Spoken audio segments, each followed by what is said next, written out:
I'm Emmer, and I've been living with my dad alone since my mom died when I was 10. We loved her so much, so it was not easy for both me and my dad to get over the grief of my mom's death, but the time healed our pain little by little. Although we were only two of us, I was happy that my dad took care of me very well, and I'm grateful that we were quite wealthy too, because he was a successful investor, so we had more than everything we needed in our life, and we could live in a large house too. When I turned 17, my dad started dating a woman. Her name was Olivia, and apparently she was a waitress at a restaurant near his office. One day, my dad invited her to our house for dinner to introduce her to me. When I met her, I intuitively sensed that she does not love my dad, but she's just trying to suck up to my dad for his wealth. From then, my dad invited her every weekend and tried to get us along, but I never liked her. When I turned 18, I got a chance to study abroad for 1 year as a part of my university program. Only 1 week after I left my house, Olivia moved into my house in exchange. I'm sure she thought it was a golden opportunity to get even closer to him. When I came back 1 year later, Olivia was behaving as if it was her own house, and I even felt like I was an outsider. At the end of that year, my dad married Olivia. Since they got married, I could see that her attitude was getting very arrogant, and every time she got upset, my dad bought her expensive gifts to make half feel better. He was a very generous person, so he was trying his best to make Olivia happy all the time. But at the same time, he looked tired and become much thinner and looked older than his actual age. Long story short, he was getting sick, and he died when he was only 58. Of course, I was devastated and also hated Olivia more. After his funeral, we received my dad's will through his lawyer. I don't know how Olivia gained so much trust from him, but my dad left more than 80% of his heritage to Olivia. For me, he left me the rest of the heritage as well as the house with legal papers stating that it belongs to me. I actually didn't expect this at all, and I didn't know why he did this. It was easy to tell that Olivia was very upset that she didn't get the house. Especially our house is a 5 bedrooms luxury house situated on a high-end residential street, so it will be a huge profit if you saw it. After my dad's death, Olivia was trying to build a relationship with me for a little while by talking to me whenever she saw me in the house, while her artificial smile and friendness, but it was just very creepy and disgusting to me. Since she moved into our house, she has been behaving as if it is actually her own house, and despite the fact that the house legally belongs to me now, she continued to stay there. It was getting uncomfortable for me to stay in the house, so I focused on my university study. Luckily, I was very busy with my university as well as my part-time job, so I could stay away from my house for most of the day. But at the same time, her attitude was becoming more arrogant day by day, and she was acting as if she was the boss in the house. I eventually stopped caring about the fact that I legally owned the house, and I could guess that it was the same for her from her attitude. I think she might have been thinking that I will give out the legal ownership and transfer it to her eventually once I graduate from university and be financially independent. In fact, I was already supporting myself financially and never asked Olivia for any financial support at all, even though she obtained most of my dad's existing inheritance money. After only 4 months since my dad's death, Olivia started to date a new guy. I found this out by bumping into him when I went home just to pick up some textbooks that I had left behind me in my room. Olivia seemed to be a little panicked, but quickly introduced him to me with her artificial smile. I thought it was already discussed with her fake smile, but what made me even more sick was he was only 3 years older than me.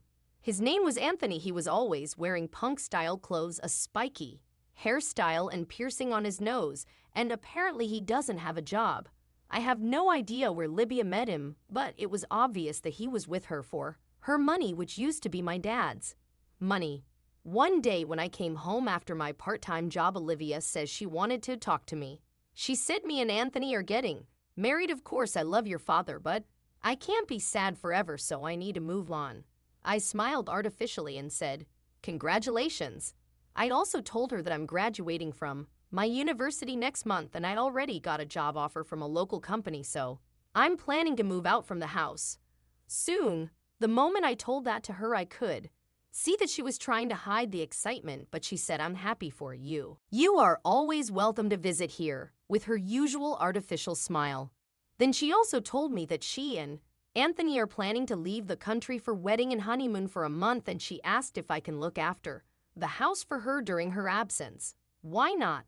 I would be happy to take care of the house, I immediately replied, and thought in my mind that now is a time for me to carry out my plan. Is there any better time than now? Now I will tell you the most exciting part of this story. In the following week, Olivia and Anthony left for their wedding and honeymoon adventure with excitement in the morning. Within the same day, I called up a few real estate agencies that I would like to list my house.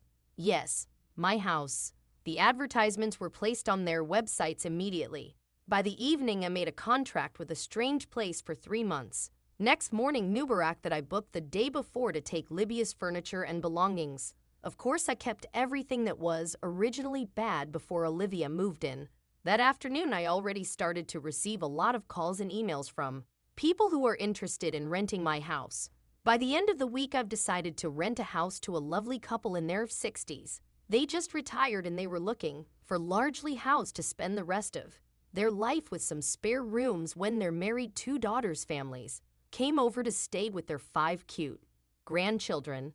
They looked very happy with the house as well as the location, and we made a race contract for them to move in just 1 week prior to Olivia's return date. I felt that they will take good care of my house, so I was also happy that this lovely couple will live in my house instead of Olivia. I contacted my lawyer, who I took over from my dad, and shared all the information, including Olivia Strange. I think I'm very generous that I paid for the stretch for 3 months, which is 2 months longer than their trip.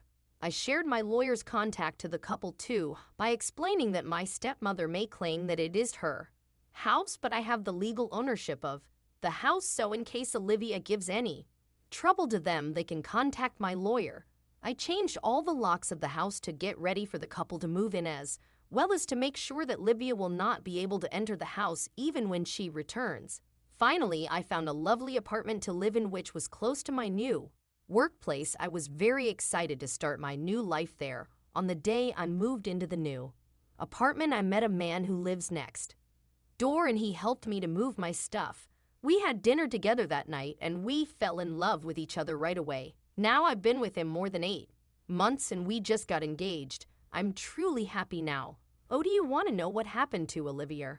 I've heard through my lawyer that as soon as she returned and found out that I leased my house to a stranger, she got furious and went crazy. The couple immediately called the lawyer, and the lawyer explained to her everything, so she was appalled with her mouth open. After a while, I heard a rumor that Libya left the country with Anthony.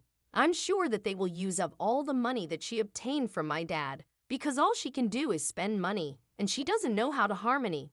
If they run out of money, Anthony will leave her, and she will look for another wealthy guy to climb on, as she did to my dad. Me, I'm succeeding with my work and having a happy life with my finance. Even better, we are financially very stable by renting my dad's house now. I just realized that I have never given her a wedding gift. But then I rethought it again, and I think I gave her the best wedding gift, which is a life lesson for her. She never was independent, and all she did was to depend on my dad for his money and did not make any effort by herself. Now I think I finally understood why my dad gave Olivia the inheritance money. But let me inherit the house rather than the money, and I think this was a gift from my dad as a life lesson for me to be independent, and the path is something